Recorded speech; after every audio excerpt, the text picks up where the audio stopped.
Have you ever wondered what the world would look like from an atom's perspective?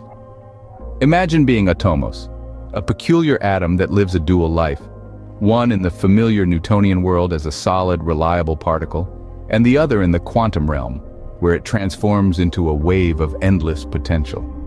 In the quantum universe, Atomos isn't bound by the restrictions of time or space. It exists as a symphony of possibilities, oscillating between being a tangible particle and an intangible wave, embodying the freedom of the quantum universe. But something miraculous happens when an observer steps into the picture. The very act of observation changes Atomos. It collapses from a boundless wave of potential into a definitive particle. This intriguing transformation reveals Atomos's true nature.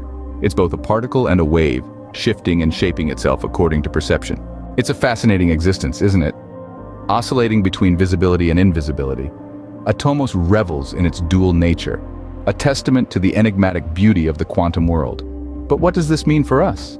Well, Atomos' story is an allegory for our universe's majestic complexity, where reality is as fluid as a watercolor painting, shaped by our own observations and interpretations. Like Atomos, the narratives we weave create our reality. The question then becomes, what masterpiece will your next brushstroke create? In this exploration of the microscopic universe, we've discovered that reality isn't fixed, but is a beautiful, ever-changing mosaic of perceptions. Like, subscribe, and share your thoughts on this fascinating journey. Until next time, keep exploring the wonders of our universe.